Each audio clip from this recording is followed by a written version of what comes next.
Assalamualaikum warahmatullahi wabarakatuh. Salam sejahtera untuk semuanya. Sebelumnya saya ingin berterima kasih kepada Bapak Guru yang telah memberikan saya kesempatan untuk memberikan pidato. Dalam kesempatan kali ini, saya ingin menyampaikan sebuah pidato yang bertema dampak COVID-19 terhadap pembelajaran. Sebelumnya saya ingin memperkenalkan diri. Nama saya Alia Nurul Febiana dari kelas 9F.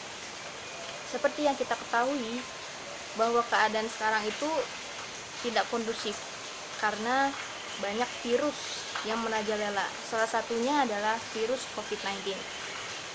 Virus ini terkenal cukup mematikan karena telah menenggut banyak korban dari anak-anak sampai lansia. Virus ini membuat semua orang merasa kesulitan, entah dari pendidikan, ekonomi, atau sosial budaya dan pergaulannya.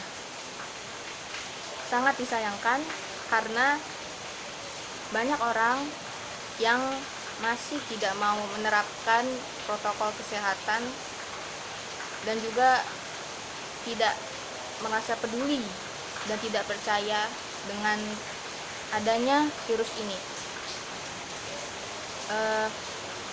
Virus ini juga sangat berdampak pada pembelajaran pelajar-pelajar di Indonesia maupun di luar negeri.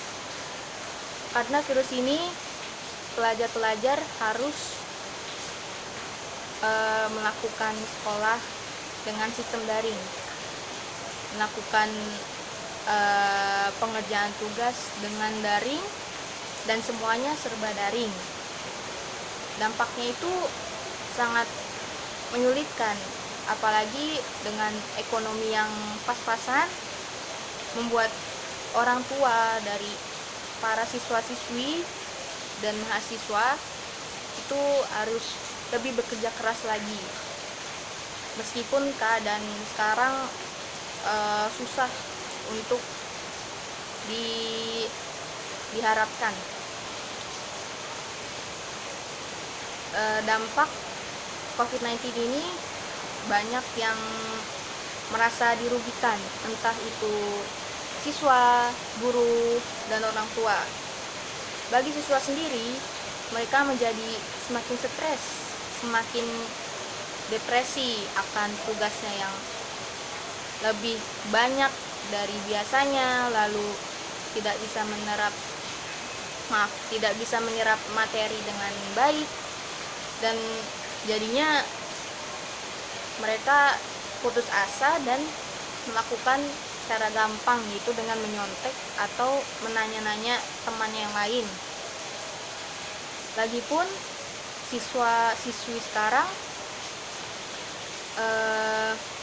banyak yang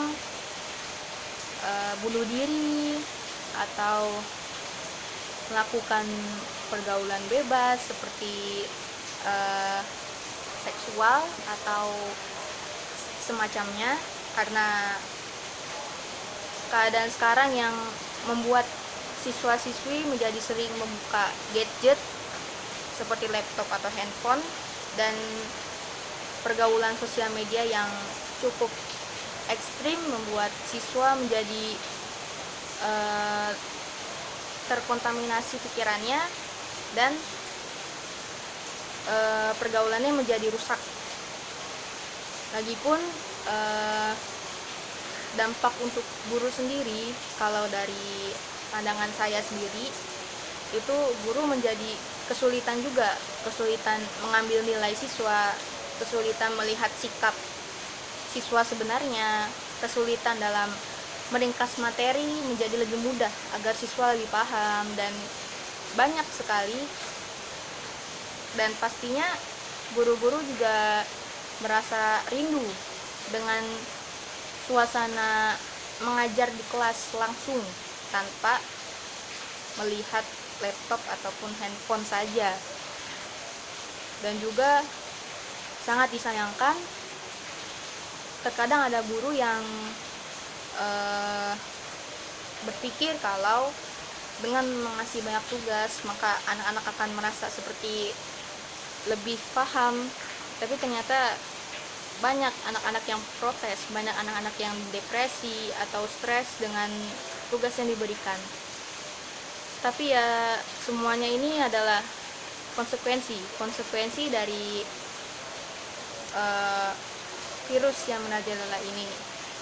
Karena masyarakat luas di sana itu banyak yang bandel, banyak yang nakal karena tidak mau mematuhi protokol kesehatan atau malah terus berpergian, karena virus ini sangat cepat menyebar dan seluruh dunia, seluruh negeri, seluruh benua itu semua terkena dampak dari virus ini. Maka untuk meringankan dari dampak yang buruk ini, siswa maupun guru harus bekerja sama. Dari guru sendiri, guru harus memberikan materi atau sesuatu hal yang menyenangkan untuk siswa agar siswa tidak bosan dan dia bisa mencerna materi dengan lebih baik lagi. Sedangkan dari siswanya sendiri, mereka harus lebih rajin dalam mengerjakan tugas dan harus diingatkan dalam hati untuk belajar sungguh-sungguh. Ya sebenarnya satu hal yang harus diterapkan oleh seluruh pelajar itu adalah belajar. Dan karena keadaan yang sangat membuat pelajar di dunia ini jengkel, jadi mereka merasa semakin bosan dan malas, dan mereka merasa suntuk di rumah karena di rumah terus dan tidak pernah merasakan lagi bagaimana suasana sekolah yang sebenarnya. Yang terakhir, peran orang tua itu juga penting. Pertama, orang tua harus bisa mendukung anaknya, entah dari lisan atau perbuatan, atau secara tidak langsung, atau mungkin langsung memberikan semangat yang penuh pada anaknya. Lalu orang tua harus bisa mengawasi dan membantu anaknya kalau anaknya merasa depresi. Tapi banyak juga orang tua yang terkadang sibuk karena keadaan zaman sekarang ini susah untuk mencari uang, susah untuk memenuhi kebutuhan, sehingga orang tua jarang di rumah atau terlalu sibuk dengan pekerjaannya. Maka dari itu beberapa hal yang saya sebutkan tadi itu adalah dampak nyata dari virus mematikan ini. Untuk itu semua orang yang terkena virus maupun tidak dan tinggal di zona merah atau tidak, itu tetap harus menerapkan protokol kesehatan yang ketat dari yang saya sebutkan awal-awal, yaitu 3M: memakai masker, menjaga jarak, dan mencuci tangan. Lalu hindari kerumunan dan jangan bepergian jika memang itu tidak penting, dan melakukan vaksinasi. Karena yang saya tahu bahwa pelajar sudah banyak yang melakukan tatap muka terbatas atau PTMT, pembelajaran tatap muka terbatas. Jadi dari pihak sekolah itu harus menerapkan protokol yang ketat agar virus ini tidak menambah lagi korban yang harus tumbang.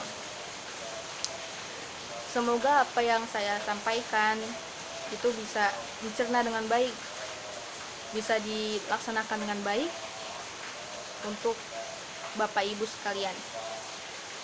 Selebihnya mohon maaf jika ada kesalahan atau kekurangan kata-kata dari yang saya sampaikan.